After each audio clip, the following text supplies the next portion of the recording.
Naimbagag sa Pilipinas sa tuyon dagiti kang runana damdamag dito'y PTV Cordillera.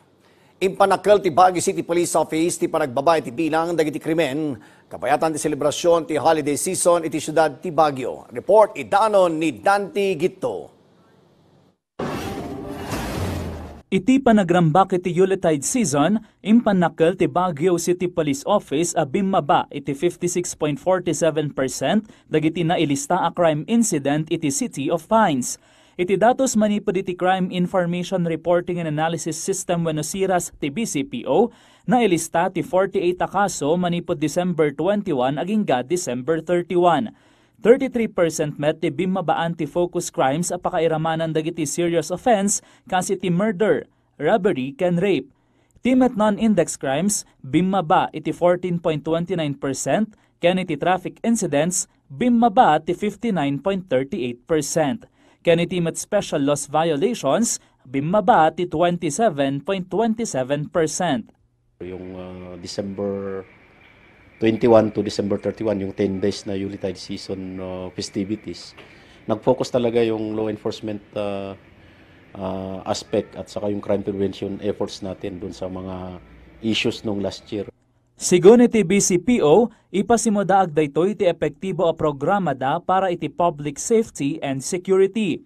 Karaman dito iti pannakanayon ti puwersada kadagiti nalalata kapag pasyaran ken kadagiti natatao a lugar. Dakkel metlaeng nga tulong ti 100 a police nga augmentation manipod iti Police Regional Office Cordillera. Binigbig met ti BCPO ti panagtitinulong ti nagduduma nga ahensya ken ti kooperasyon ti umili iti daytoy a baligi. Hindi alam ng mga tourist natin na tinaiba yung mga existing ordinances, and we are doing yung mga publications natin sa mga social media to remind them na ganito dito sa Baguio at that they should comply.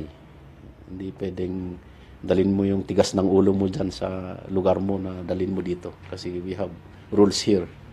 No pay kasta, itaabaro atawan impanamnama ti BCPO ti agtultuloy a kampanyada kontra kriminalidad tapno masustinir ti kinatalged ti syudad. Dante Gitto. Para iti Pagilian. Iti taduma damag nagturong iti Baguio City iti Chief Staff ni Agriculture Secretary Francisco Tio Laurel Jr. ken nangisayangkat iti komprehensibo a panagsarungkar kadagiti kang nunaan nga agricultural establishments ti Department of Agriculture Cordillera.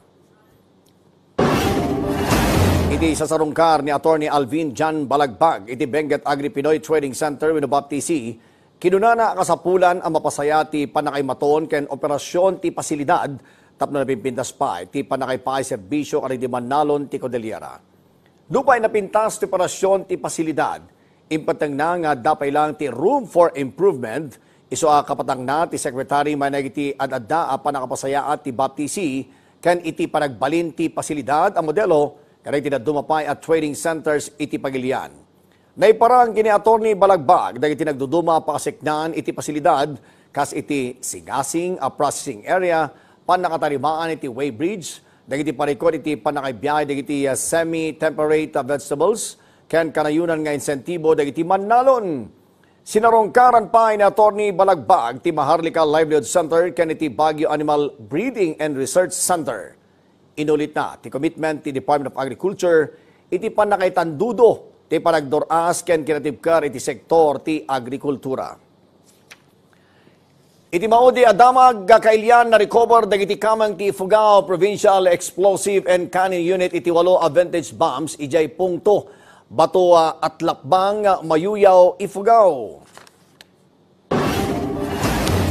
Desembre, nagsapa ti Desembre 28 na diskubre ti maysa a residente ngagkalkali para iti aramidan na Cavite dagiti unexploded ordnance.